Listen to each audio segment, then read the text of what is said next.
Hadirin yang kami hormati, untuk tempat duduk di bagian depan masih tersisa. Dimohon untuk bapak-bapak bisa memenuhi tempat duduk yang masih kosong terlebih dahulu.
Bismillahirrahmanirrahim. Assalamualaikum warahmatullahi wabarakatuh.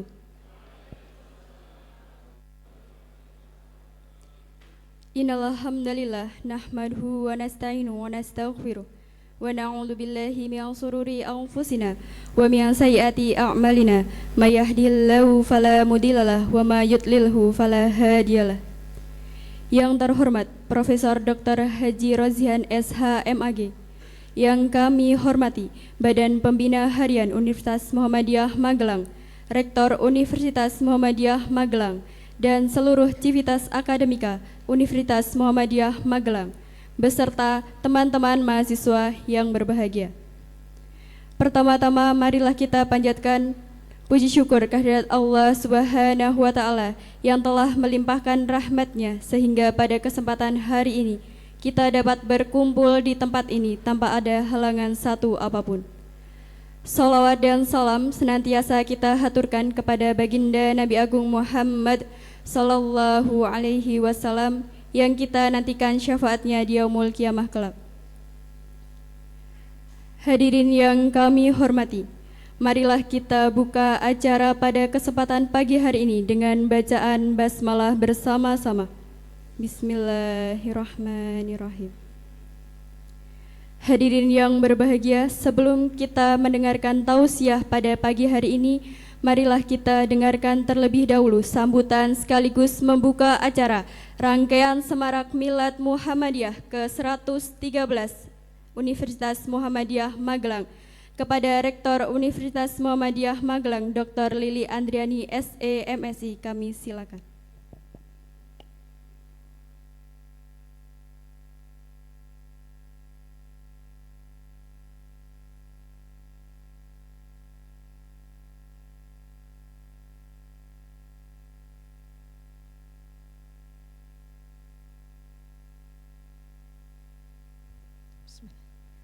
Assalamualaikum warahmatullahi wabarakatuh. Alhamdulillah wa syukurillah la haula wa la quwata illa billah. Allahumma sholli ala Muhammad wa ala ali Muhammad amma ba'd. Yang terhormat Bapak Profesor Dr. Rozihan SH.MAG yang rawuh pada hari ini maturun sangat. Beliau juga sebagai Wakil Ketua Pimpinan Wilayah Muhammadiyah Jawa Tengah. Yang terhormat BPH Unima Bapak Ketua Bapak Dr. Andes Sugiono, Wakil Ketua Pak Eko dan Pak Jumari. Yang saya hormati Bapak Ibu Wakil Rektor 1, 2, 3, dan 4, Dekan di lingkungan Unima dan seluruh kepala badan, lembaga, kepala pusat dan biro, serta seluruh Bapak Ibu dosen dan tendik mahasiswa yang hadir pada hari ini. Pertama-tama marilah kita panjatkan puji dan syukur kehadirat Allah Subhanahu wa Ta'ala Alhamdulillah pada pagi hari ini insya Allah kita senantiasa dilimpahi dengan penuh keberkahan, insya Allah nikmat sehat dan tetap iman Islam. Amin ya rabbal alamin. Tak lupa salawat dan salam senantiasa tercurah kepada junjungan Nabiullah Muhammad Sallallahu Alaihi Wasallam. Bapak Ibu yang kami hormati, tentu kalau tadi disampaikan adalah semarak milad. Pekan kemarin kita sudah awali dengan pembukaan sepertinya kemarin.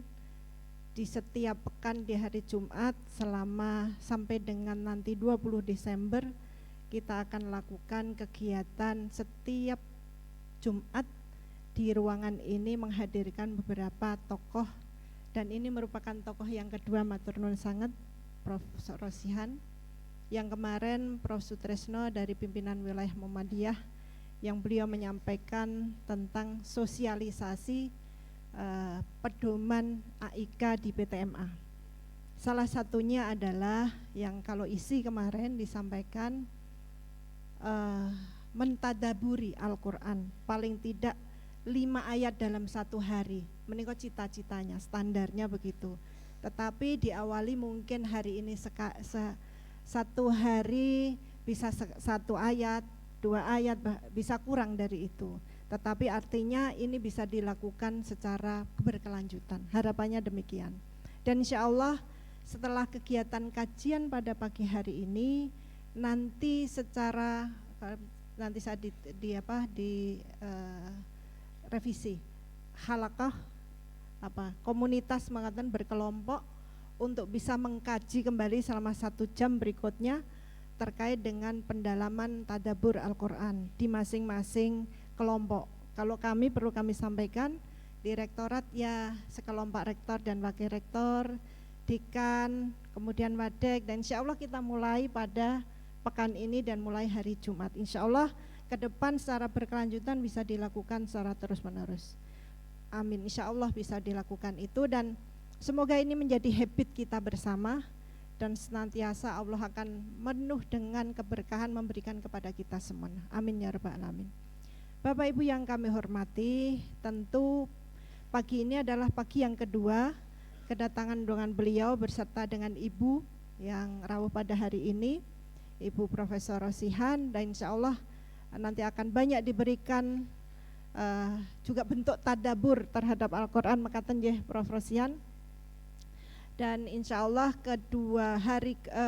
minggu kedua dilanjutkan dengan nanti minggu pada tanggal 20 Desember itu membawa kita merupakan satu hal yang bisa meningkatkan keimanan kita insya Allah kepada Allah Subhanahu wa Ta'ala dalam bentuk upaya Muhammadiyah Persyarikatan untuk bisa memberikan kita banyak hal.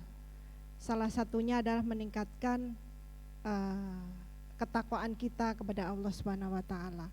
Nah, ini tentu menjadi satu hal penting bagi kita semua, yang ini kita berada di dalam satu persyarikatan Muhammadiyah memperingati Milad Muhammadiyah. Ini adalah salah satu bentuknya. Nah, tentu hari ini, pekan besok dan pekan besoknya menjadi kerinduan bagi kita semua, bentuk kita mencontoh apa yang sudah diberikan oleh pimpinan kita yaitu Kiai Haji Ahmad Dahlan sebagai pelopor pimpinan amir kita untuk bisa membawa kita persyarikatan membawa amal usaha ini menjadi amal usaha yang memberikan rahmatan lil alamin. Amin ya rabbal alamin. Saya kira itu yang bisa kami sampaikan. Sekarang ini saya harus membuka ya. Yang minggu kemarin dibukanya sekarang. Semoga Allah senantiasa meridhoi kegiatan kita, rangkaian milad Muhammadiyah yang ke-113, dan insya Allah semoga senantiasa diberkahi, dimuliakan bagi kita semua, dan insya Allah penuh dengan nikmat semuanya. Amin ya rabbal alamin. Maka secara resmi kita buka dengan bacaan basmalah bersama. Bismillahirrahmanirrahim. Terima kasih. Nasru minallah wa fakum gharib wa basyiril mu'minin. Wassalamualaikum warahmatullahi wabarakatuh.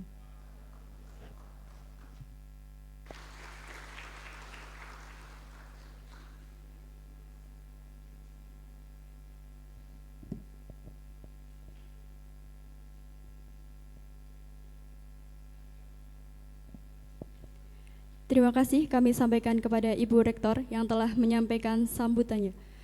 Bapak Ibu yang kami hormati, marilah kita simak bersama-sama tausiah yang akan disampaikan oleh Profesor Dr. Haji Rozian SH.MAG. Kepada Profesor Dr. Haji Rozian SH.MAG, kami silakan.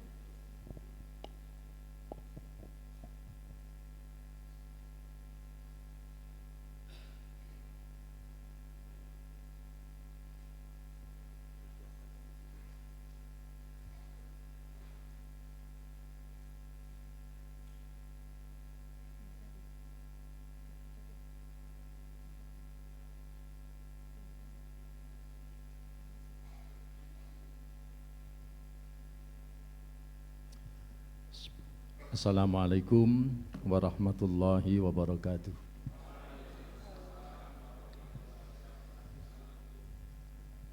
Alhamdulillahil khaliqil akbar wa huwa khirzum mani'um mimma akhafu minhu wa akhdar. La qudrata li makhluqin ma'a qudratil khaliq yuljimuhu bilijami qudrati wa kana Allah qawiyyan aziza. La haula wa la quwata illa billahil aliyil azim. Amma ba'd. Ibu Rektor Universitas Muhammadiyah Malang beserta subhanallah, saya ingatnya itu Malang karena besar ya besar. Tapi tidak apa-apa lah, Universitas Muhammadiyah Magelang beserta seluruh wakil rektor, BPH, ada ketua BPH beserta seluruh anggota Badan Pembina Harian Universitas Muhammadiyah Magelang, para dosen dan tenaga pendidikan serta mahasiswa yang dirahmati oleh Allah Subhanahu wa Ta'ala. Saya jadi agak kaget Bapak dan Ibu, ini pengajian langsung dibuka tanpa pembacaan ayat suci Al-Quran. Saya tadi mikir kok orang maca Quran ya, apa karena Muhammadiyah sudah paham Quran semua, begitu. Jadi saya kira tadi sebelum sambutan rektor itu ada pembacaan ayat suci Al-Quran dulu. Jadi kalau ada pembacaan ayat suci Al-Quran itu kan rasanya maknges gitu ya.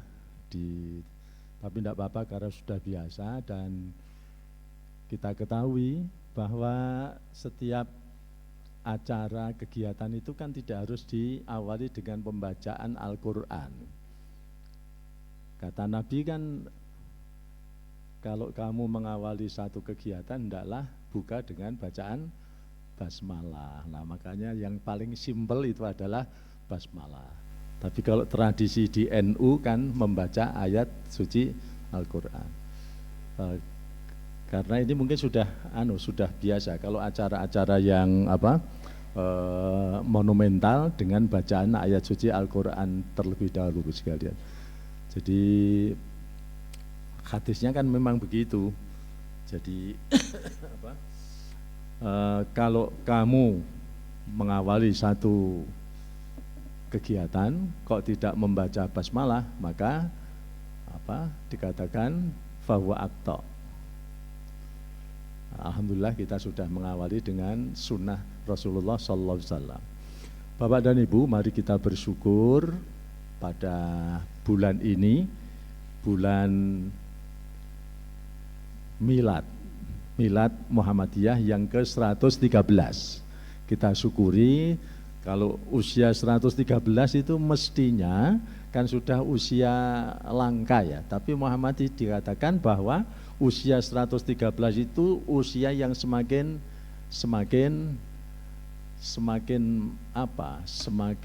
tajam, semakin berpengalaman, semakin khusyuk kan begitu. Nah, kita bisa lihat mengapa Muhammadiyah itu bisa sampai berusia 113 tahun. Kan itu.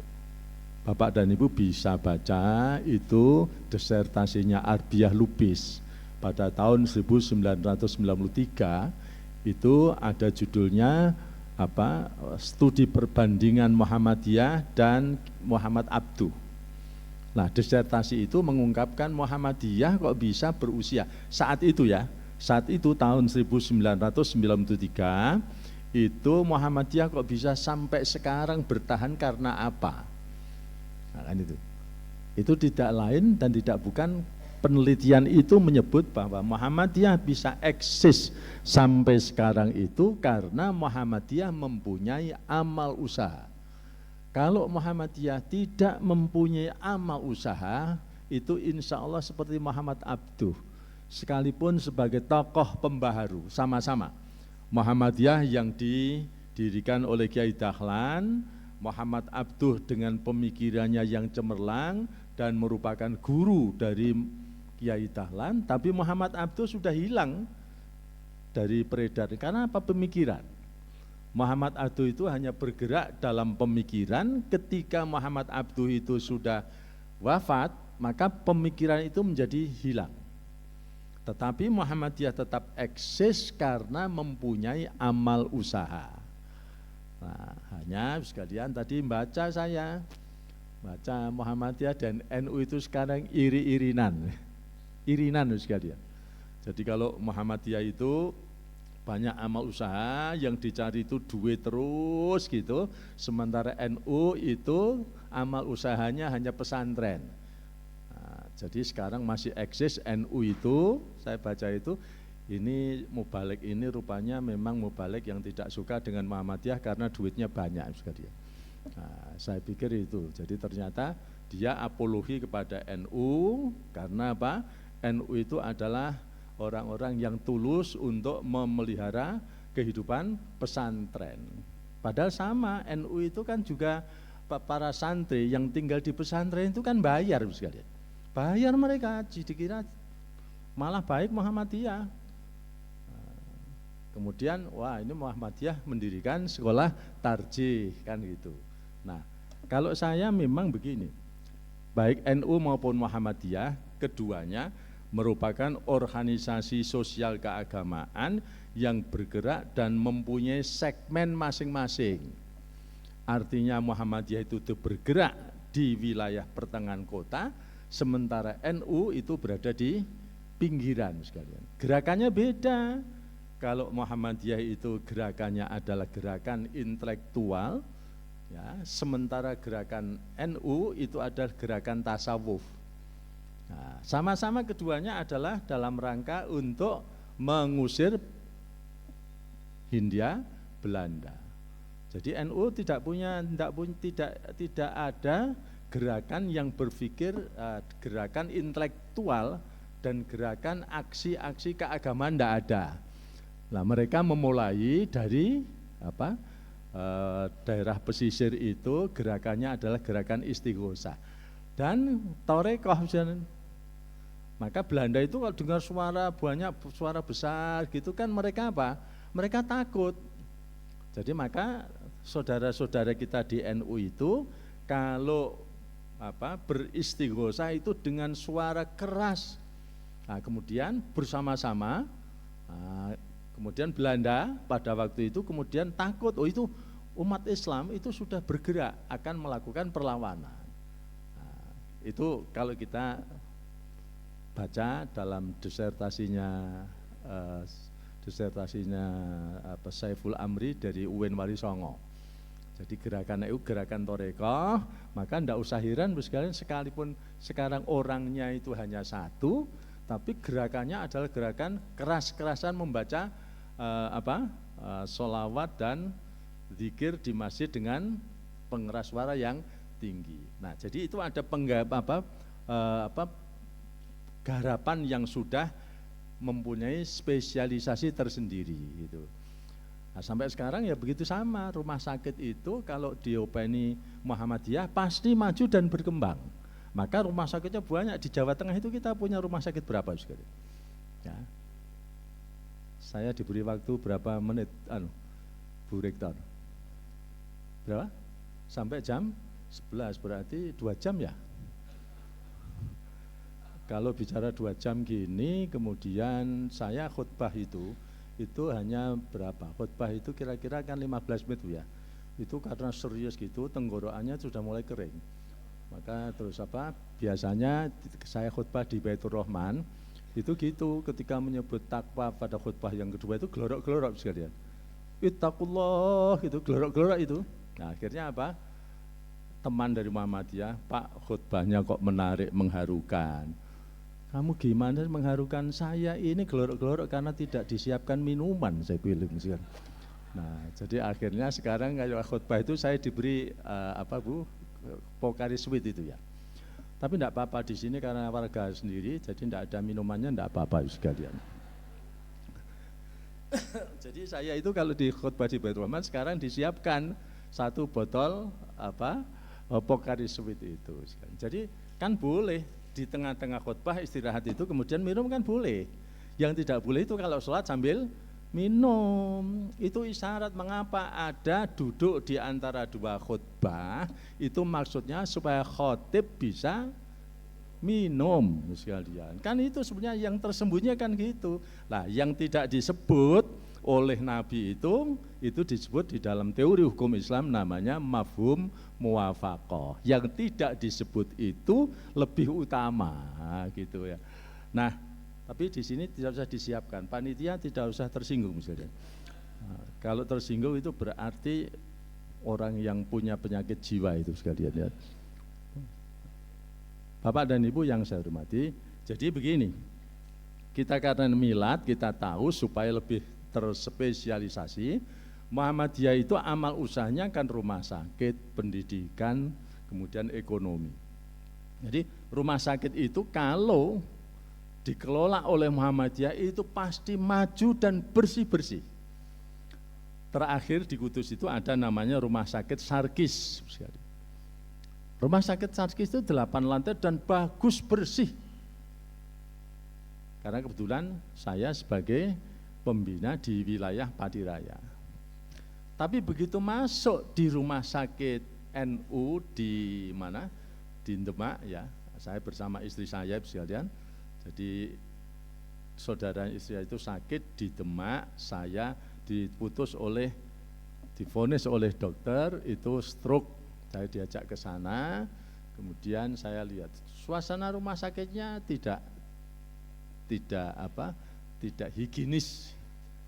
Nah, saya datang ke sana, saya bilang, oh ini enggak stroke ini. Nah, kemudian apa? Saya berdoa setengah jam, alhamdulillah bagus kalian. Baik, gitu, sembuh. Kemudian saya pulang sama istri, malam begitu lagi. Stroke ini nggak bisa, tangannya begini, nggak bisa digerakkan. Nah, kemudian ini cerita sesungguhnya itu ada saksinya istri saya itu ya. Kemudian saya datang ke Demak, tolong istri saya siapkan air 2 galon besar. Saya berdoa lagi 1 jam, alhamdulillah sembuh sekalian. Dan kemudian Senin pulang, tidak jadi dibawa ke Karyati. Nah, gitu. Terus akhirnya saya bilang jangan bicara dengan orang lain, nanti saya dikira dukun, saya bilang itu ya. Sembuh itu betul itu ya, sembuh artinya bi'aunillah, bukan karena saya. Nah, yang ingin saya sampaikan, rumah sakit yang dikelola oleh Nahdlatul Ulama itu tidak seperti yang dikelola oleh Muhammadiyah. Maka rumah sakit di kalangan NU tidak berkembang sekalian, hanya beberapa saja. Di Surabaya ada 1 besar, kemudian ada di Demak, kemudian di Jakarta ada 1. Berbeda dengan Muhammadiyah. Jadi kalau itu tadi di NU, rumah sakit NU itu orang sakit kan tidak perlu dibawa ke rumah sakit, cukup diberi air putih, diberi minum dan doa Fatihah menjadi sembuh sekalian.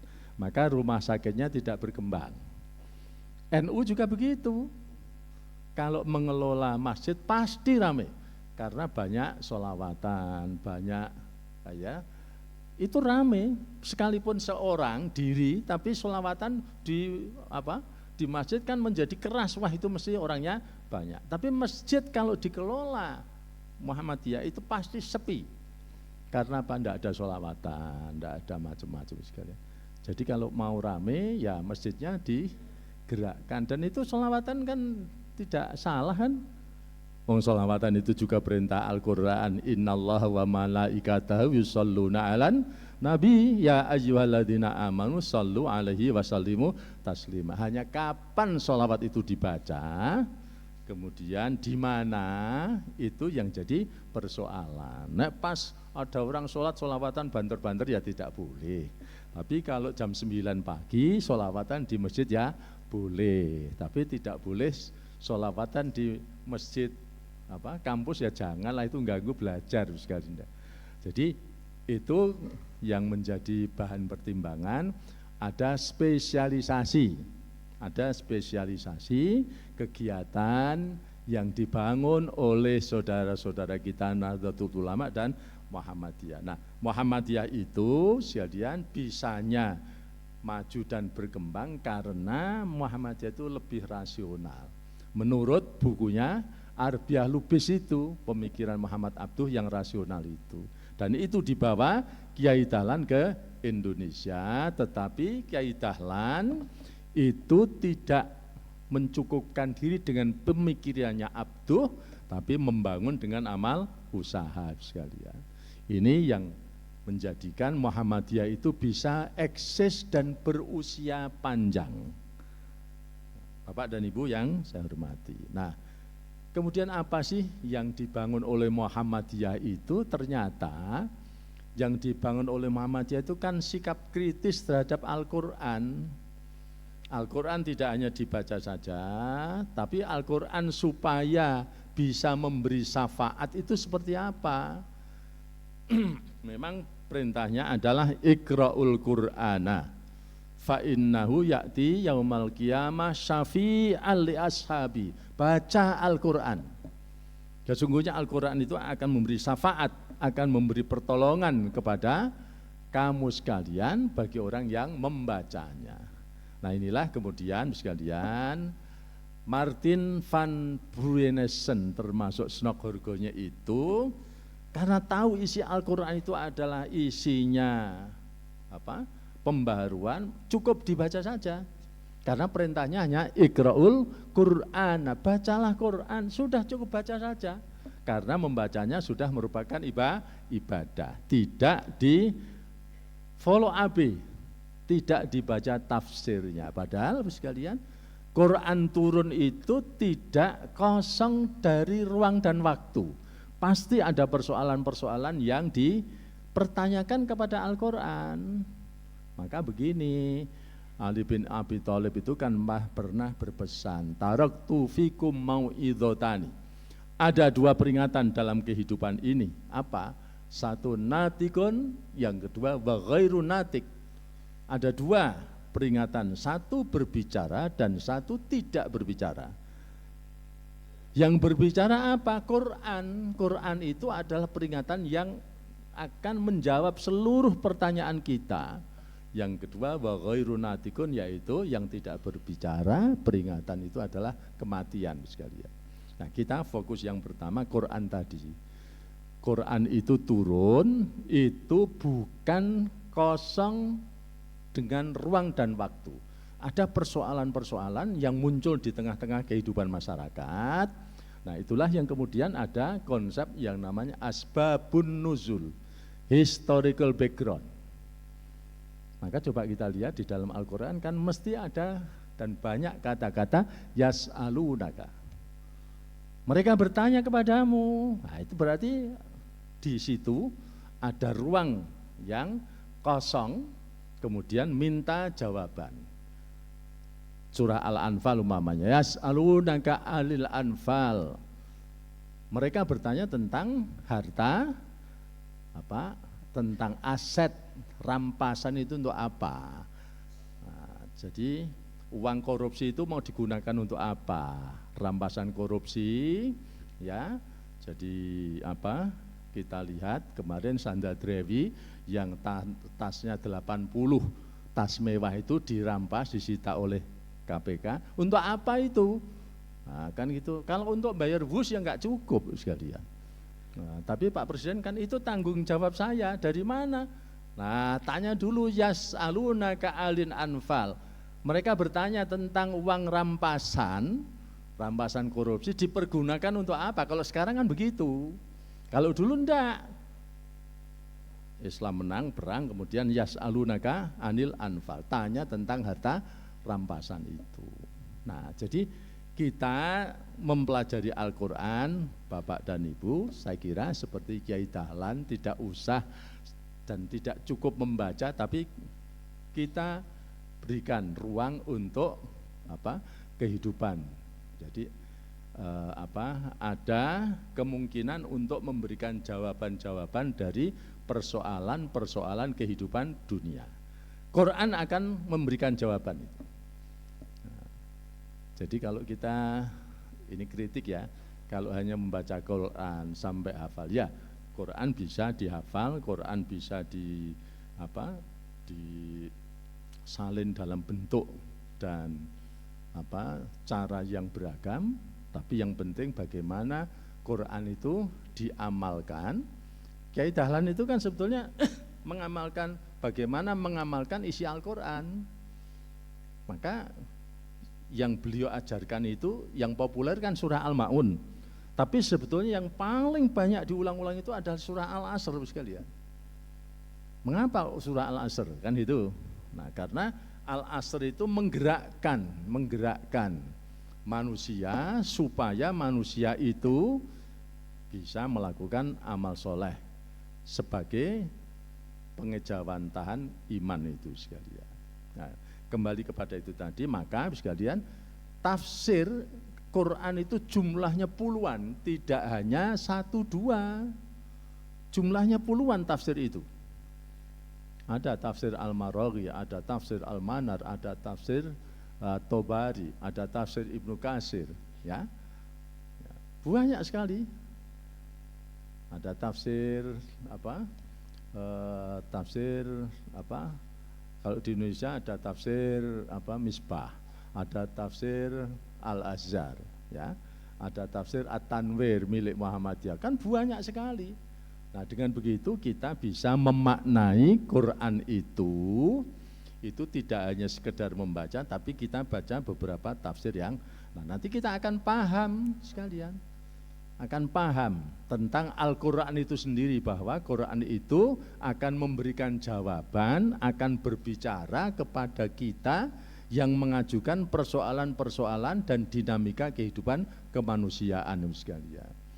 Nah, tadi ada contoh lain, tadi kan ada pertanyaan yas'alunaka. Ada yas'alunaka yang lain. Yas'alunaka anil mahid. Kan itu. Nah, mereka perempuan-perempuan itu bertanya tentang tentang haid. Nah, ternyata Bapak sekalian, dalam sejarah waktu itu tentang perempuan yang haid, kan bahwa perempuan itu tidak boleh menyatu dalam rumah tangga ketika mereka itu sedang menstruasi. Dibuatkan rumah sendiri di luar rumah, tidak boleh menyatu dengan keluarga. Lah, mengapa begitu? Waktu itu boleh menyatu dengan keluarga, tapi harus ada syarat. Syaratnya perempuan yang sedang menstruasi itu adalah dengan cara diberikan celak pada mata, dan kemudian harus pakai lipstick sekalian. Itu tanda bahwa waktu itu perempuan yang mengenakan lipstick dan celak itu berarti sedang menstruasi. Nah, sekarang ditiru, setiap hari itu perempuan memakai lipstick, berarti setiap hari menstruasi sekalian itu ya. Itu kalau kita lihat, itu Quran itu semacam itu, memberikan informasi-informasi yang kadang-kadang kita salah memaknai. Nah, itu contoh bagaimana Al-Quran memberikan jawaban kepada kita semua. Oleh karena itu ke depan Quran itu kita jadikan satu, memang Quran itu menjadi tuntunan, manut dengan Al-Quran. Quran itu sebagai lampu traffic light, ada hijau, ada merah, ada kuning.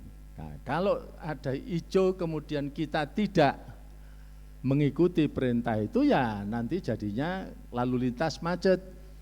Nah, kalau lampu merah menyala kemudian tidak berhenti, nanti yang terjadi adalah kecelakaan, mencelakakan diri sendiri dan mencelakakan orang lain. Quran itu begitu.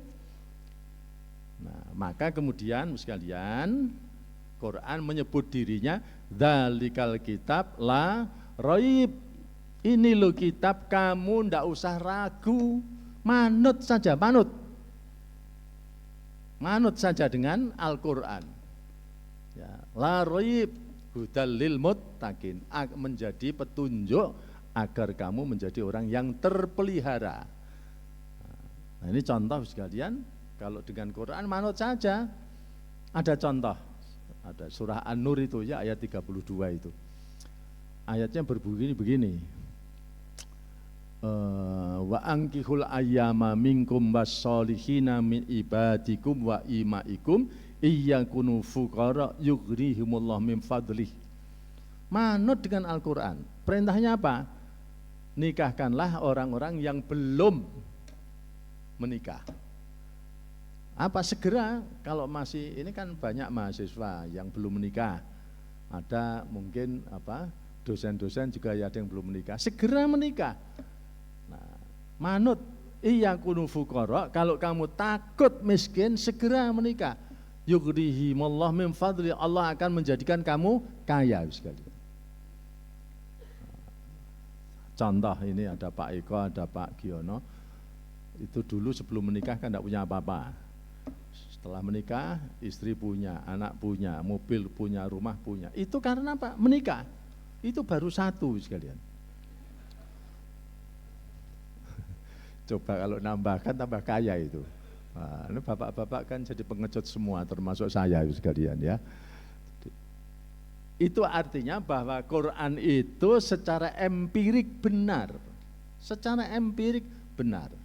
Dan Quran itu kan jadi di dalam filsafat ilmu itu kan ada satu metode empirisme, kemudian ada metode rasionalisme, dan ada metode intuisionisme. Nah, empirisme dan rasionalisme itu sudah dibangun oleh Muhammadiyah. Yang ketiga, yang intuisionisme itu Muhammadiyah belum familiar. Karena memang itu melibatkan bagaimana pendekatan sesuatu itu melalui perasaan. Jadi kalau tidak merasakan tidak bisa sekalian. Kalau tidak merasakan tidak bisa. Saya tanya kepada Pak Giono. Pak Giono, rasanya madu itu bagaimana? Kan tidak bisa menjawab kalau tidak merasakan, harus merasakan. Lah, Muhammadiyah di sini tidak familiar. Kalau Muhammadiyah yang familiar kan ada dua metode, yaitu metode Bayani dan Burhani. Metode Bayani itu adalah metode rasional. Kemudian metode yang kedua, metode Burhani, itu adalah metode empirisme. Yang ketiga, metode Irfani adalah metode intuisionisme. Ini yang belum familiar kita. Muhammadiyah belum familiar dengan metode intuisionisme atau metode Irfani itu. Nah, kita mulai ke situ, maka Al-Quran itu harus dihayati betul dan dirasakan supaya bisa memberikan orang yang betul-betul yakin bahwa Quran itu adalah yang sesuatu kebenaran terwujud sekalian. Jadi begini, yakin itu kan ada tingkatannya. Yang pertama adalah ainul yakin, yang kedua itu ilmul yakin, yang kedua ainul yakin, yang ketiga hakul yakin. Kapan ainul yakin itu? Ilmul yakin adalah ketika kita meyakini secara keilmuan. Contohnya Ka'bah itu secara keilmuan kita memahami. Oh, ada Ka'bah itu di Masjidil Haram. Yang kedua ilmul yakin, itu ilmu yakin. Yang kedua ainul yakin, melihat dengan mata kepala sendiri. Kita datang ke Mekah, kemudian masuk di Masjidil Haram. Oh betul, itu ainul yakin, Ka'bah ada di Mekah. Nah, hakul yakin, kalau tidak merasakan tidak bisa, yaitu dengan kalau ada Ka'bah kemudian kita tawaf di situ 7 kali, itu rasanya seperti apa? Itu masing-masing orang menjadi berbeda. Maka sekalian, yang namanya pendekatan atau metode Irfani itu masih asing di Muhammadiyah karena kita itu kecenderungannya pada metode bayani dan burhani, atau dalam dunia filsafat ilmu disebut dengan metode empirisme dan metode rasionalisme. Yang ketiga ini masih aksin, kecuali saya sekalian. Nah, jadi kalau saya itu ada orang kesurupan gitu ya, saya obati sembuh.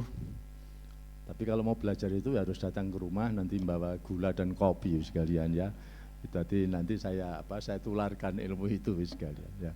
Nah, Bapak dan Ibu, itu Quran posisinya seperti itu, di tengah-tengah kehidupan itu harus betul-betul memberi petunjuk. Jadi Al-Quran itu kalau hanya dibaca ya tidak akan bisa memberikan syafaat, pertolongan. Seperti Quran seperti lampu traffic light itu akan memberi pertolongan kalau lampu hijau kita tahu artinya bahwa hijau itu berjalan, lampu hijau itu dilaksanakan. Quran juga begitu. Ya, jadi perintah aqimus sholah wa atuz zakah itu ya bisanya dipahami, bisanya dilaksanakan, harus dipahami. Nah sekarang kita kan begini, Bapak dan Ibu, saudara-saudara kita, kalau habis sholat wajib itu kan disempurnakan dengan sholat sunnah. Padahal kalau menurut Al-Quran kan enggak. Aqimus sholah, kerjakan sholat, kemudian disempurnakan dengan zakat atau infak. Kan itu, bukan dengan sholat sunnah. Tapi yang ditonjolkan kan pokoknya orang yang sholat sunnah, sholat sunnah ba'dal maktubah itu nanti tempatnya di surga sekalian. Padahal surga itu sebetulnya tidak pada posisi sholat sunnah. Itulah kemudian Muhammadiyah bangun dengan menggerakkan masyarakat supaya menjadi masyarakat muslim yang aktif bersedekah, aktif berinfak itu dengan surah Al-Ma'unnya itu sekalian. Surah Al-Ma'un itu surat yang turun di Mekah, nanti kita bahas sampai di sana sekalian.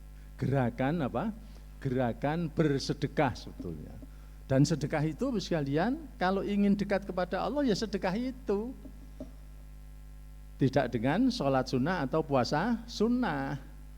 Kan itu, coba Bapak dan Ibu baca saja. Itu ada hadis Nabi kan, yang bunyinya as-sakhiyu qaribum minallah, qaribum minannas, qaribum minal jannah. Nek kepingin cedak karo Gusti Allah kuwi apa? Dadi wong sing lomo. Kancane akeh wong sing lomo itu. Qaribum minannas, qaribum minal jannah, dekat dengan surga sekalian.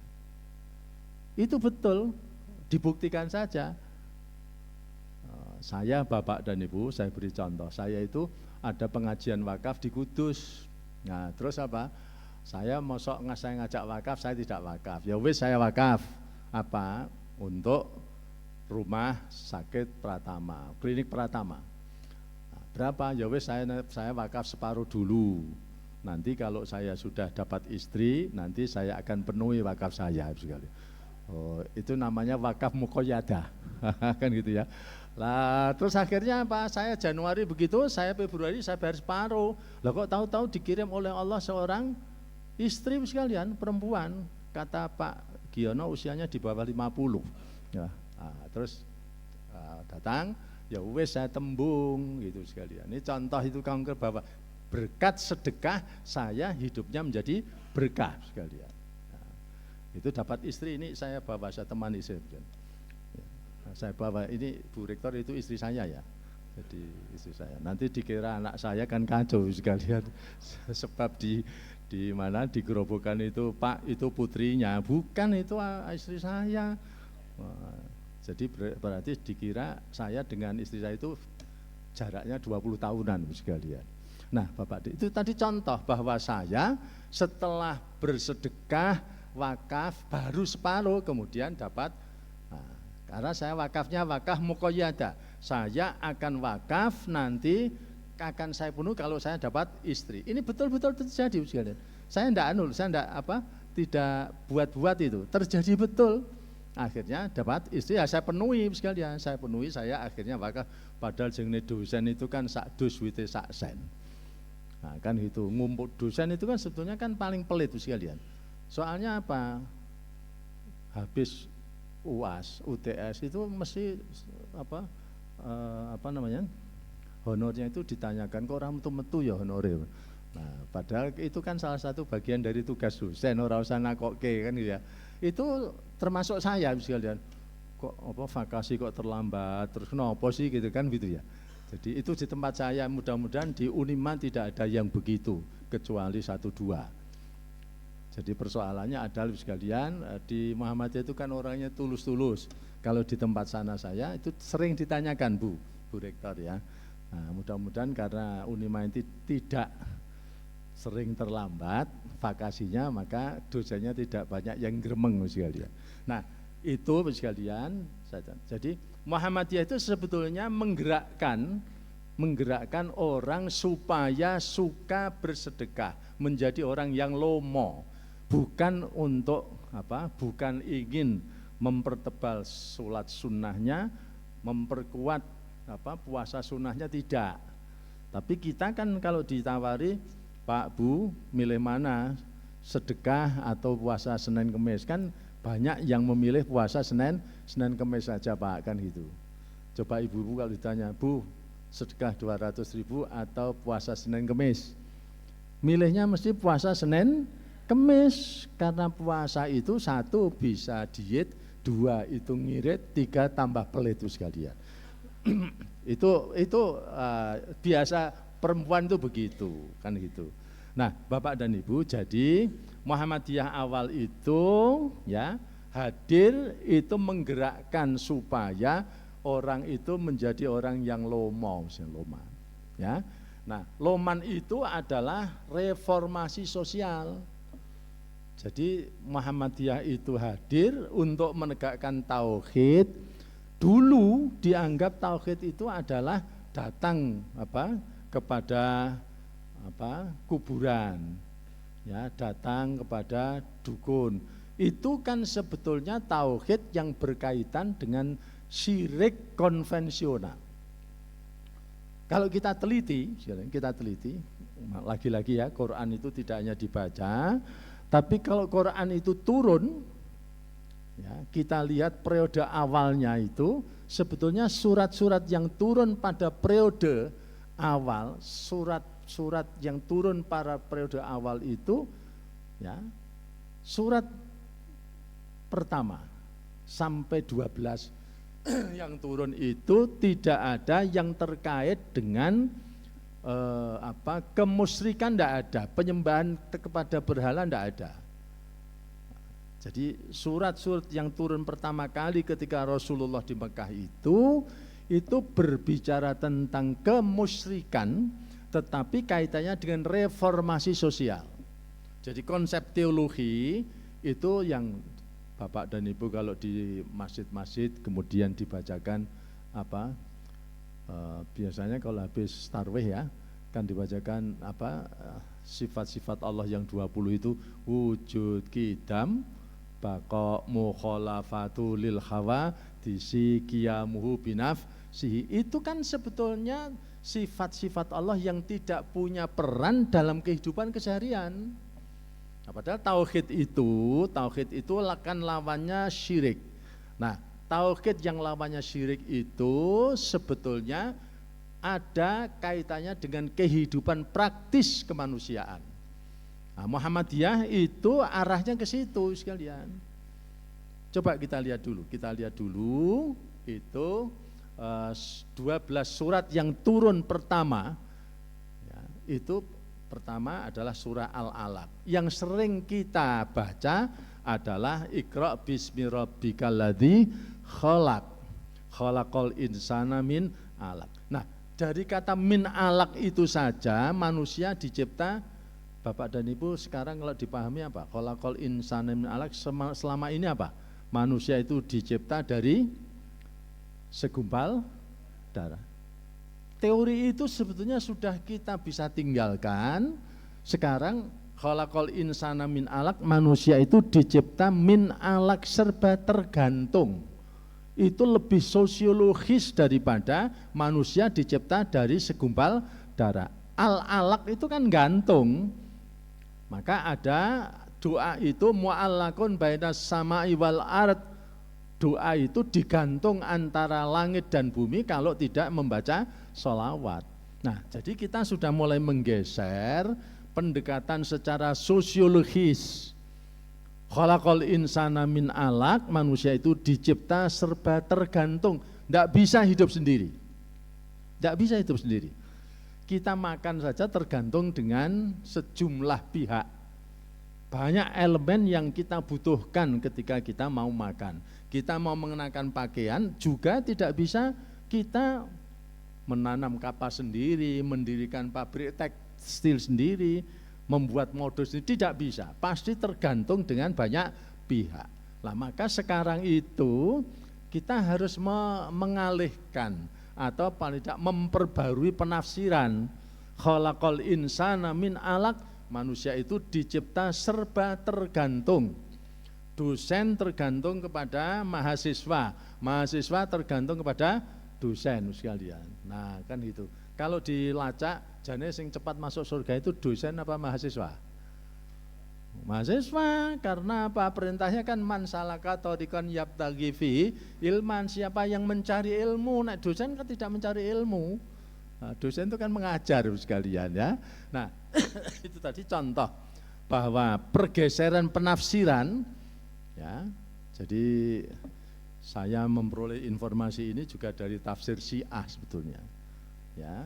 Jadi tafsir Mizan yang ditulis oleh Imam At-Tabatabai 20 jilid itu saya peroleh informasi dari situ. Jadi manusia itu dicipta serba tergantung al-alaq. Ini sebetulnya sangat relevan sendiri, relevan sekali dengan kondisi dan pendekatan sosiologis. Manusia tidak bisa merasa bahwa saya paling baik sendiri. Maka ketika sholat kita membaca doa assalamu alaina wa ala ibadillahis shalihin, itu karena kita tergantung supaya para petani juga sehat semua, para penanam kapas sehat semua, kan gitu tuh, orang tua, mahasiswa supaya pendapatannya bisa meningkat semua. Itu doa kita. Assalamu alaina wa ala ibadillahis shalihin. Nah, kata kuncinya surat yang turun pertama itu bukan surat yang pertama sampai yang kelima, tapi kata kuncinya itu sebagai perbuatan syirik sekalian, itu adalah satu, itu pada ayat yang ke-678. Kalla innal insana la yadgha ar-ra'ahus taghna inna ila rabbikar ruj'a. Itu kita kaji 3 ayat saja. Kalla innal insana la yadgha, manusia itu kalau berkuasa rumangsa cukup itu sak penake dhewe sewenang-wenang. Kan itu jabat ya jangan cukup 2 periode, nek iso tambah 1 periode. Nah, itu penak jabat enak sekalian. Coba di Indonesia kalau jabat 2 periode kan kepengen 3 periode. Kalau bisa jangan putus, kalau bisa generasinya itu juga harus jabat. Undang-undang yang perlu dirubah, kan gitu. Mahkamah Konstitusi diajari, kamu itu siapa? Ini ponakmu dhewe ora mbok rubah, ora iso nyalon kepala negara. Dirubah sekalian. Itu buktinya empiris. Kalla innal insana layat gha, manusia itu melampaui batas. Saenake dhewe layat gha itu artinya melampaui batas. Manusia itu melampaui batas ketika apa? Merasa dirinya mampu berkuasa. Ar-ra'ahus taghna. Nah, tapi jangan begitu, nek eling mati aja kono. Inna ila rabbikar ruj'a. Sesungguhnya kepada Tuhan kamu kembali, eling mati, ora usah suwe-suwe gitu loh.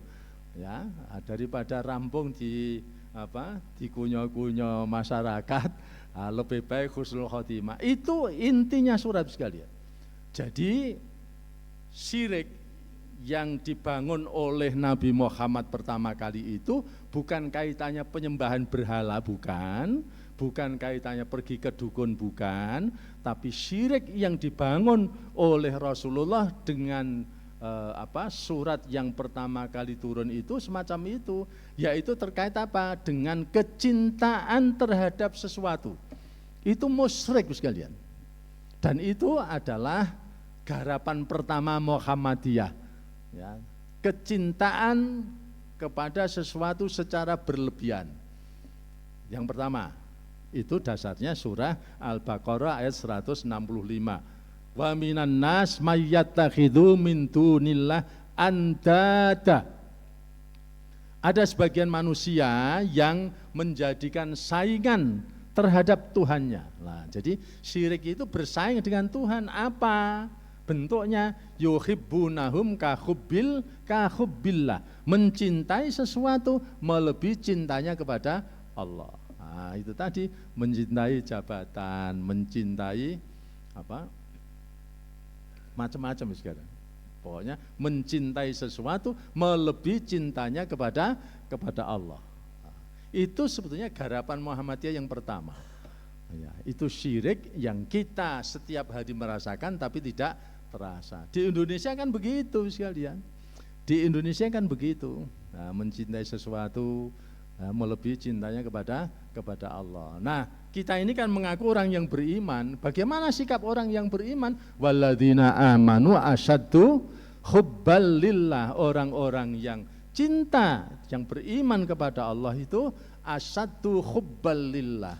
Sangat cinta kepada Allah Subhanahu wa ta'ala. Ini kemudian ayat Al-Quran yang bersentuhan dengan kehidupan manusia. Quran yang bersentuhan dengan kehidupan manusia. Jadi Quran tidak berbicara pada ruang kosong, tapi ruang yang penuh dan syarat dengan kepentingan manusia. Ada lagi sekalian? Ada lagi. Kalau tadi yang pertama, syirik yang dibangun oleh Muhammadiyah adalah bagaimana supaya kita bisa menghindari tidak membuat saingan terhadap Allah Subhanahu wa ta'ala. Yang kedua, itu taat tanpa reserve. Taat tanpa reserve. Itu ada surah At-Taubah ayat yang ke-31. Coba dicek nanti, di sana ada ya, ittakhadhu ahbarahum wa ruhbanahum min dunillah. Ada orang-orang yang taat kepada ulama tanpa pada pemimpin itu tanpa reserve, manut saja. Kan itu, manut saja. Maka kalau kita tarik di sini, Pak Purbaya itu kan pemimpin yang tidak manutan loh, tidak manutan. Kritis dia, kritis itu ya. Jadi sekarang Purbaya itu kan sedang dielu-elukan. Karena apa? Dia tidak takut kepada selain Allah. Lah kalau memang saya mau dipecat, ya dipecat saja. Kalau saya mau diberhentikan oleh presiden, ya berhenti saja, kan gitu toh. Ini karena apa? Bapak dan Ibu, menteri itu gajinya berapa coba? Menteri itu gajinya berapa? Diberhentikan enggak masalah kok itu. Nah, coba kalau kita kira-kira ngendoli menterinya apa enggak? Oh, maca sholawat nariyah ping 4.444 sekalian, supaya tetap bertahan menjadi menteri itu, kan itu ya. Nah, ini sekalian. Jadi ini pertama, kalau orang sudah cinta kepada Allah, itu saya kemarin dengar itu, ya kalau saya diberhentikan presiden, saya berhenti. Nah, jadi artinya bahwa semangat cintanya kepada Allah itu betul-betul sangat ya kuat dibanding kecintaannya kepada manusia. Jadi tidak hanya taat saja, tapi harus mengetahui apa sumbernya, dasarnya itu sekalian. Jadi itu surah At-Taubah ayat 31. Ada lagi sekalian, orang yang berbangga dengan organisasi, dengan kelompoknya secara berlebihan ya. Itu pada surah Al-Furqan ayat yang ke berapa? Ke-43 ya. Di sana dikatakan apa sekalian? Al-Furqan ayat 43 itu bahwa ada orang-orang yang berbangga-bangga secara berlebihan terhadap organisasinya. Kullu hizbim bima ladaihim farihun. Nah, gitu. Bangga dengan organisasinya. Nah, terutama di organisasi politik itu kan semacam itu. Coba siapa yang berani dengan ketua partai? Tidak ada, mesti dipecat itu nanti. Nah, kalau organisasi Muhammadiyah kan enggak. Muhammadiyah itu dengan pimpinannya aja orang no apa-apa ini kok kadang-kadang dikritik pimpinan teko apa diundang tekone terlambat kan itu. Jadi pimpinan di Muhammadiyah itu sering dihujat sekalian. Karena apa? Memang Muhammadiyah itu kritis-kritis, saking kritisnya orang sopan sekalian itu Muhammadiyah itu ya. Nah, jadi kalau apa itu di Muhammadiyah kan begitu apa kullu hizbim bima ladaihim farihun. Ya, mereka itu membanggakan organisasi yang pilihnya sendiri. Kalau kita insya Allah tidak, karena organisasi di Muhammadiyah itu adalah tumbuh dari bawah. Bapak dan Ibu yang saya hormati, jadi syirik itu utamanya itu. Nah, kemudian Rasulullah melanjutkan seperti yang dibangun oleh Muhammadiyah. Ya, coba kita lihat tadi surat 12 surat yang turun di Makkah itu. Ya, tadi yang pertama surah Al-Alaq itu kata kuncinya bukan pada ayat pertama sampai dengan 5, tapi kata kuncinya adalah pada ayat yang ke-6, 7, 8. Kalla innal insana la yadgha ar-ra'ahu istaghna inna ila rabbikar rujia. Kemudian surat yang ketiga, surat yang kedua, surah Al-Mudaththir. Itu kata kuncinya adalah ayat yang kelima, la tamnun tastaksir. Itu kata kuncinya, artinya apa? Kamu jangan berharap ketika kamu memberi ingin memperoleh yang banyak sekalian. Jangan berharap. Jadi seperti Bu Rektor kan tidak berharap memperoleh tunjangan yang banyak kan enggak ya Bu ya. Hanya kepingin supaya bisa berjuang pada posisi yang utama mengajak pada kebaikan sekalian. Tapi layaknya manusia kan begitu, la tamnun tastaksir. Manusia itu kalau tafsirnya Misbah itu berkata, itu ada dua pengertian. Kalau kamu memberi itu jangan berharap. Biasanya yang terjadi pada manusia nek aweh itu kepingin diberi ucapan terima kasih, nggih ta Bu, Pak? Oh, sehingga kalau ada orang diberi kok tidak terima kasih, kemudian apa? Kita yang merasa sakit hati. Kalau kita merasa sakit hati itu termasuk kategori musyrik sekalian. Maka Muhammadiyah mengajarkan apa? Supaya kita itu betul-betul tulus, la tamnun tastaksir.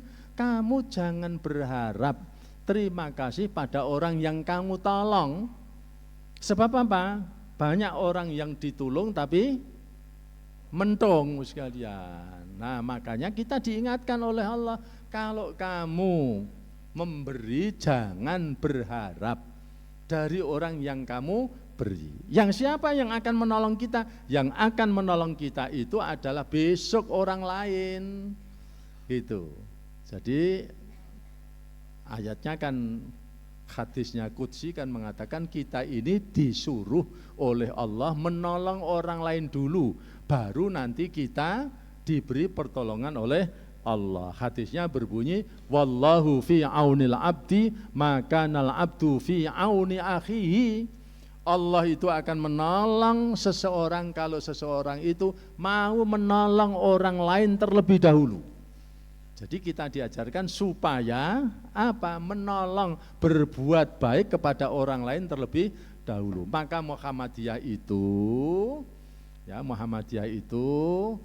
yang banyak amal usahanya adalah memberi pertolongan kepada orang lain. Kemudian mendirikan PKU,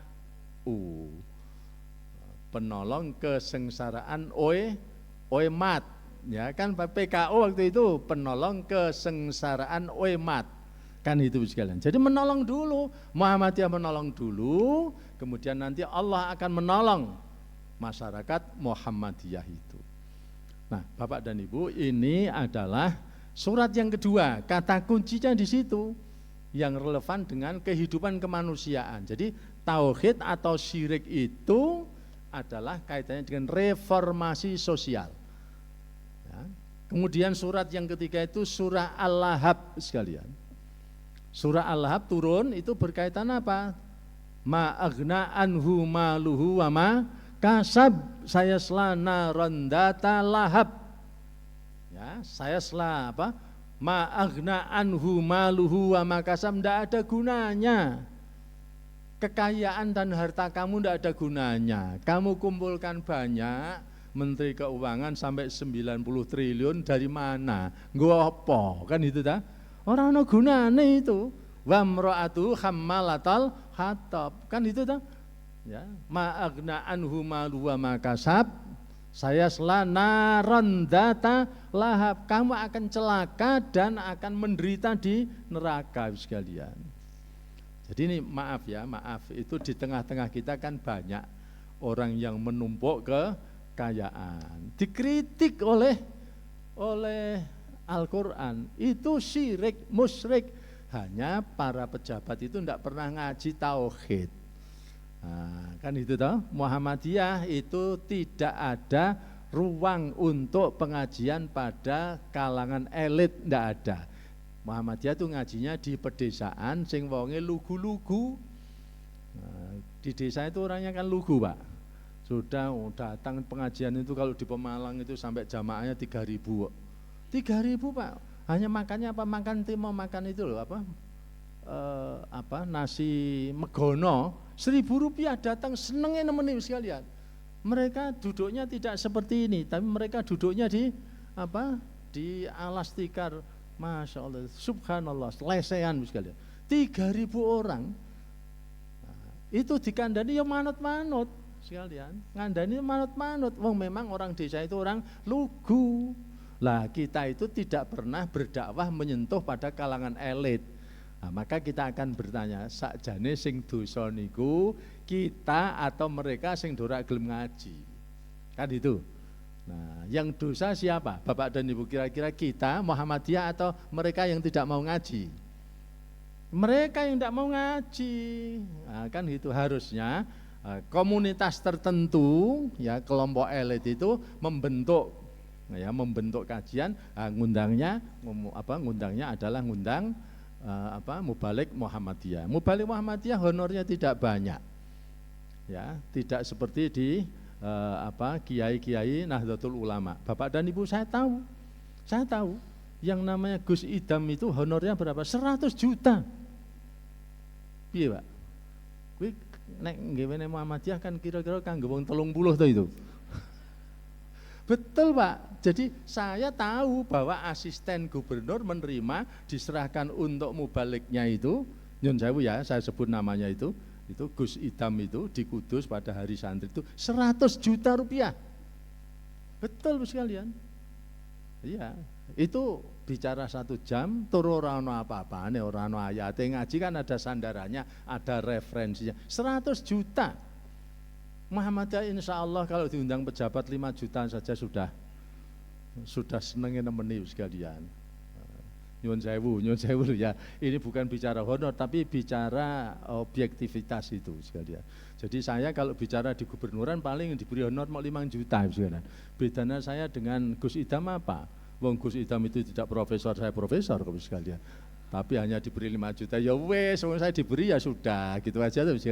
Ini contoh konkret, mengapa kalangan elit itu tidak membentuk komunitas yang kemudian, jadi siapa yang dosa? Yang dosa mereka, tidak butuh nasihat. Nah, Bapak dan Ibu, kemudian itu tadi yang ketiga ya, yang keempat itu apa? Surah Al-Humazah. Ayat yang berbunyi wailul likulli humazatil lumazah alladzi jama'a malam wa addadah yahsabu anna malahu akhlada. Celaka orang yang mengumpat dan menghitung. Menghitung enggak cukup, nanti supaya cukup enggak ya istri saya nanti biar jadi komisaris, kan gitu sekalian. Itu sudah berhitung itu, wailul likulli humazatil lumazah. Mengapa istri saya kok tidak dijadikan komisaris? Ya, itu kata mantan kepala negara, kan gitu ya. Kita boleh dan sah-sah mengkritik, karena apa? Itu yang bicara Quran, bukan rosihan, kan itu. Itu yang bicara Quran sekalian. Wailul likulli humazatil lumazah alladzi jama'a malam wa addata, orang-orang yang mengumpulkan dan menghitung. menghitung sekalian. Yahsabu anna malahu lahdas. Mereka menyangka bahwa hartanya itu mengekalkan. Nah, jadi padahal kalau ada orang sudah sampai waktunya ditunggu 10 dokter ya tetap meninggalkan kita semua sekalian. Itu surat yang keempat. Surat yang kelima, Bapak dan Ibu, itu tadi alhaakumut takasur hatta zurtumul maqabir. Jadi kehadiran Rasulullah di dunia itu pada periode awal di Mekah itu adalah melakukan reformasi sosial. Nah, reformasi sosial itu adalah bentuk kemusyrikan yang nyata dalam kehidupan bermasyarakat. Bukan lagi melarang orang menyembah berhala, datang ke kuburan, itu enggak. Sekarang coba mahasiswi suruh datang ke kuburan, mau apa enggak? Oh, minta kepada orang yang mati sulit, minta kepada yang hidup aja sulitnya, enggak selesai-selesai sekalian. Nah, orang sudah enggak mau itu. Untuk apa datang becek-becek ke kuburan, datang ke mall aja lebih menikmati. Salah tidak. Nah gitu. Jadi maka surat yang kelima itu surah At-Takasur, alhaakumut takasur hatta zurtumul maqabir. Lale, manusia itu lale. Kapan lalenya bermewah-mewah, lale bermewah-mewah hatta zurtumul maqabir. Ya. Terus itu sampai masuk liang lahat sekalian. Terus tidak pernah selesai. Jadi kita tidak mengkritik lain-lain, termasuk kita mengkritik diri kita sendiri. Saya kira Bu Leli ya cukup 2 periode Bu ya, besok enggak usah. Cukuplah, kemudian yang ketiga biar yang lain. Masih ada yang lain dan insya Allah bisa. Enggak usah pergi ke dukun ya Bu ya. Wah, ada loh Pak, jangan dikira. Ada pimpinan ama usaha supaya bisa 3 periode ke dukun sekalian. Ini kalau disampaikan jadi fitnah, tapi kan tidak semua orang tahu. Itu untuk mengetahui itu dengan namanya ilmu irfani. Nah, ilmu irfaninya itu caranya bagaimana? Datang ke rumah membawa gula dan kopi sekalian ya. Nanti saya ajarkan itu zikir-zikir. Lah kalau kita zikir, kata Nabi dalam hadis qudsi, kalau kamu itu zikir kepadaku, zikir dalam dirimu, menghadirkan Allah dalam jiwamu, saya akan hadir itu. Maka kita harus zikir dulu, enggak salah. Kalau orang sudah dekat dengan Allah itu kan penglihatannya penglihatan Allah, ya toh? Pendengarannya pendengaran Allah, kan itu toh? Perasaannya perasaan Allah, langkahnya adalah langkah, itu hadis qudsi sekalian. Jadi tidak mustahil kalau orang itu bisa ngerti sakduruning winarah. Bapak dan Ibu pirsa ndak? Jadi ndak usah heran nek ana wong sing ngerti sakduruning winarah. Mengetahui peristiwa sebelum kejadian.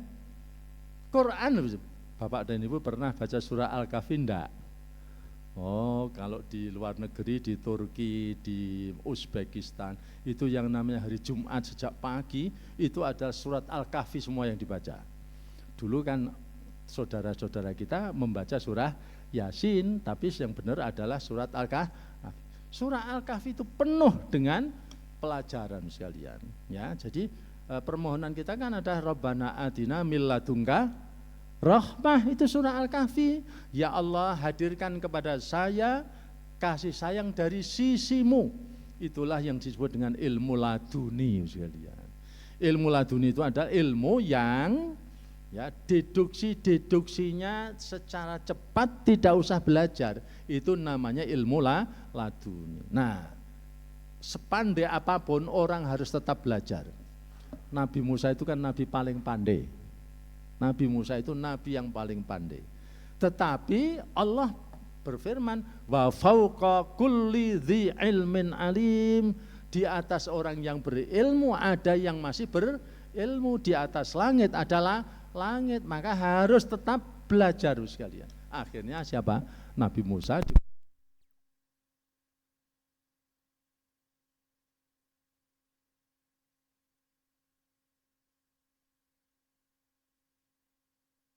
kepada belajar kepada Khidir. Ya, akhirnya apa? Khidir mengetahui Itu ya pada ayat yang ke-17 itu. Kamu kalau belajar dengan saya itu tidak akan sabar. Akhirnya kan Khidir bingung dah secara keilmuan, secara empirik lagi-lagi pada filsafat ilmu. Secara empirik, lho wong numpak kapal kok iso kapalnya dilubangi, pasti secara nalar akan tenggelam penumpangnya. Tapi Khidir tidak begitu. Kapal ini kalau tidak saya lubangi nanti jalannya cepat. Khidir tahu, diberi informasi oleh Allah, di sana itu sudah ada gerombolan penjahat yang menunggu kapal ini. Maka akhirnya Khidir membuat kebijakan. Nah, jadi kebijakan itu akhirnya melubangi kapal itu. Akhirnya terlambat dan selamat semua sekalian. Nah, itu kalau kita percaya Tuhan. Jadi kalau Muhammadiyah mungkin Allah ora percaya mosok ana wong ngerti sak duruning winara. Kalau saya sampaikan dasarnya Quran itu kan ya mengetahui sebelum peristiwa terjadi itu memang bisa dengan pengalaman atau bisa sesuatu yang diperoleh informasinya secara cepat sekalian. Nah, itu kalau di dalam manhaj Muhammadiyah namanya metode irfani. Bapak dan Ibu yang saya hormati, sudah 1 SKS lebih ya Bu ya? Sama cekap. Nah materi nurun tak ini Bi?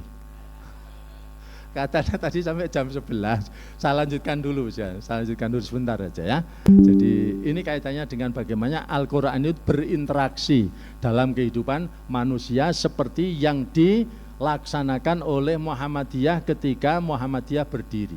Jadi sekarang yang harus kita bangun adalah bagaimana memahamkan kepada anggota masyarakat, khususnya kepada masyarakat Muhammadiyah adalah syirik modern itu adalah reformasi sosial. Syirik modern. Jadi kita tidak kembali lagi kepada syirik konvensional. Nah, syirik modern itu bisa saja terjadi kapan dan di mana saja. Nah, yang terakhir surat yang ke-11. Surat yang ke-11 itu apa sekalian? Surah Al-Lail. Ya, surah Al-Lail itu bunyinya bagaimana? Di situ dikatakan apa? Ayatnya wa amman a'ta wattaqa wa saddaqa bil husna fasanu yassiruhu lil yusra wa amman bakhila wastagna wa kadzdzaba bil husna fasanu yassiruhu lil usra. Nah, jadi kalau kamu itu menjadi orang yang lomo, wattaqo dan memelihara diri, maka Allah berjanji fasanu yassiruhu lil yusra. Wong nek biasa aweh sekalian, itu enggak sulit. Tapi kalau orang itu tidak biasa memberi, itu dioyak-oyak ya ora metu-metu. Gitu loh. Saya beri contoh. Istri saya itu mengeluh kepada saya, datang kepada seorang, orang itu ya istrinya pejabat, duitnya ya akeh. Istri saya datang karena mau minta bukan untuk dirinya sendiri, tapi minta untuk kepentingan TK ABA. Ya sudah, nanti saya transfer. Itu sudah berbulan-bulan tidak ditransfer sekalian. Ini namanya apa? Fasanu yassiruhu lil usra. Sulit. Ya. Wa amman bakhila wastagna, kalau kamu itu bakhil dan merasa cukup, maka kamu menjadi apa? Orang yang sulit. Tapi kalau kamu sudah biasa memberi, wa amman a'ta, adapun orang-orang yang biasa memberi, wa saddaqa bil husna dan membenarkan kebaikan, itu fasanu yassiruhu lil yusra. Allah menjadikan kamu itu gampangan. Oh, gampangan. Ana wong minta bantuan ya diberi. Nanti kalau ada orang datang membawa stop map hijau, kemudian pas enggak ada duit ya enggak usah keluar, anaknya disuruh keluar, bapak ibu sedang pergi, gitu saja. Jadi memang dasarnya kebetulan enggak punya uang kan gitu sekalian. Ya Kan ngapusi apik itu, karena apa? Menolak memberi bantuan kan tidak boleh, karena itu termasuk kategori wayam naunal maun, menolak memberikan bantuan. Itu termasuk orang yang mendustakan agama. Wong ana minta bantuan kok ditolak. Jangan ditolak, diberi berapapun atau dijanjikan. Neng dijanjikan orang metu-metu sekalian. Nah ini kan itu termasuk kategori musyrik. Nah ini agak keras Quran itu, fasanuyassiruhu lil usra. Nah Bapak dan Ibu, itu gambaran bagaimana Quran yang menjadi pedoman utama dan pertama bagi Muhammadiyah itu tidak cukup dibaca, tapi bagaimana Al-Quran itu berinteraksi dalam kehidupan kemanusiaan, dalam kehidupan praktis. Maka sekarang yang dipesankan kepada Sivitas Akademika Universitas Muhammadiyah Magelang, mari kita jadikan Al-Quran itu supaya bisa berinteraksi. Ya, tidak hanya sekedar dibaca, tapi Al-Quran kita jadikan rujukan dan memberikan solusi dalam kehidupan kemanusiaan. Bapak dan Ibu, itu saya kira yang bisa saya sampaikan. Mudah-mudahan bermanfaat bagi kita dalam rangka milad, yaitu memperingati hari lahir Muhammadiyah yang ke-113. Milad ini adalah apa? Trademarknya Muhammadiyah. Di NU tidak ada milad, yang ada harlah, hari lahir. Jadi ya podo harlah sama milad, kan sama sekalian. Tapi itu adalah spesifik saudara kita di Nahdlatul Ulama. Tapi kalau masuk surga besok paling awal adalah Muhammadiyah. Karena apa? Menggunakan hari lahir dengan bahasa Arab, milad. Bahasa Arab kan sudah dikenal para malaikat bahasa Arab. Tapi kalau sampai nama saja lebih mudah masuk surga itu ke bahasa Arab, umpamanya rosihan. Kok tahu itu? Oh itu bahasa Arab Pak, ar-rosihuna fil ilmi. Nah, tapi kalau Jumari Sugiono angel mlebu swarga sekalian. Karena apa? Lah ora bahasa Arab kok. Takoni Mas Muka ismi Jumari, malaikat ora kenal. Orang kenal saya itu. Terus gimana nanti dulu? Tunggu Pak Rosihan masuk surga dulu kan gitu ya. Baru nanti ditarik masuk surga bersama orang-orang yang takwa. Jadi namanya Jawa enggak apa-apa, yang penting nanti masuknya surga bareng-bareng. Ya kan ayatnya kan itu Pak, wasiqal ladzina taqaw rabbahum ilal jannati zumar. Masuk surga bareng-bareng. Jengene apa? Jengene ora Arab ora apa-apa, jenenge Jawa ora apa-apa, tapi yang penting iman dan beramal soleh sekalian. Bapak dan Ibu, saya kira itu ya. Mudah-mudahan bisa dipahami dan bisa dilaksanakan bersama. Mungkin sudah cukup ya Bu ya. Mohon maaf tidak sampai jam 11. Ini pada jam 10 sebetulnya saya masih bisa khutbah di Masjid Diponegoro. Tapi sudah terlanjur saya batalkan. Karena jadwalnya sampai jam 11 sekali ya, kan nggak cukup itu ya. Terus akhirnya saya carikan pengganti ya Pak, iyalah insya Allah saya begitu. Bapak dan Ibu, sekali lagi mudah-mudahan kehadiran kita menjadi tambahan amal soleh kita bersama. Dan ini adalah majelis ilmu, sehingga majelis ilmu itu betul-betul diberkati oleh para malaikat. Dan ini termasuk dalam hadis Nabi itu termasuk taman surga. Ya, karena di dalam takwil mukhtaliful hadis itu ternyata ada hadis yang berbunyi itu Nabi bersabda irta'u miryadil jannah, kamu mampir ke raudhah. Nah, kemudian jamaah umrah dan haji semuanya mampir ke raudhah sekalian. Padahal para sahabat bertanya, wa ma hiya miryadil jannah ya Rasulullah, apa sih taman surga? Nabi menyebut majalisud dzikr, majelis ilmu. Nah, itu adalah taman surga. Jadi Bapak dan Ibu di sini sudah masuk di dalam taman surga, sekalipun tidak di Mekah, kita sudah berada di raudhah.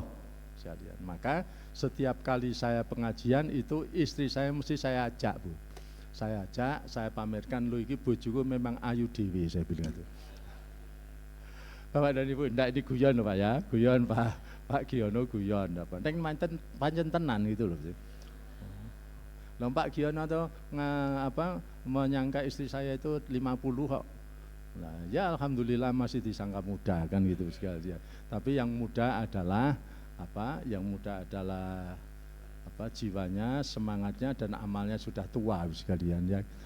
Bapak dan Ibu, mari kita berdoa bersama-sama. Mudah-mudahan Unima itu menjadi universitas yang unggul dan dilindungi oleh Allah sehingga mahasiswanya selalu bertambah.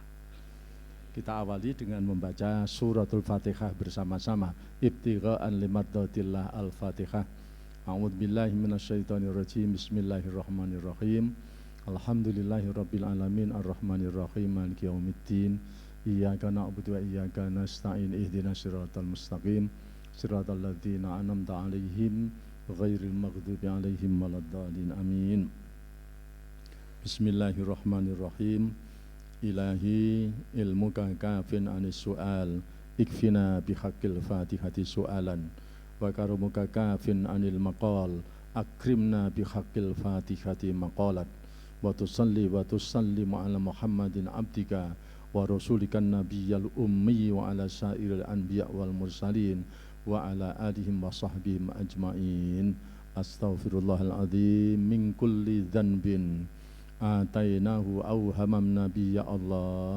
Salli ala habibika wa khalidika wa safika Muhammad wa alihi wa sahbihi wa sallim waqdi hajatana waqbal da'wadana wa ajilna bil ijabah ya arhamar rahimin innaka ala kulli syai'in qadir wa bil ijabati jadir.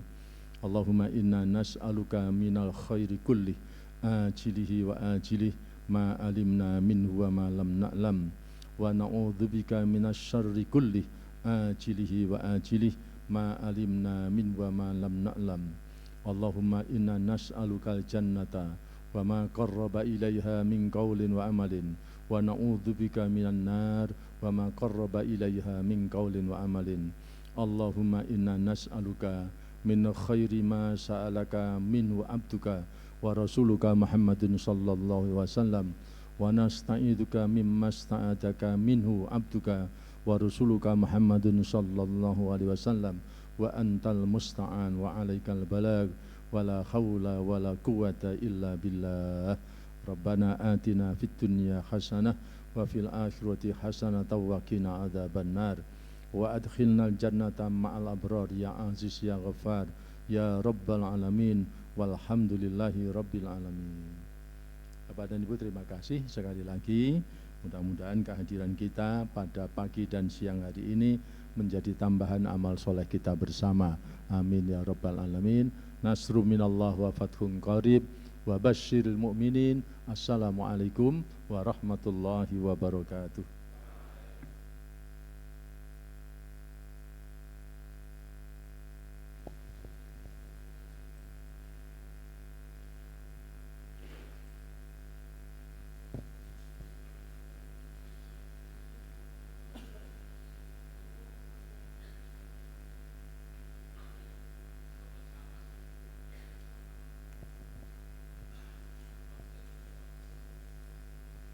Kami sampaikan terima kasih kepada Profesor Dr. Haji Rozihan SH.MAG atas tausiah yang disampaikan.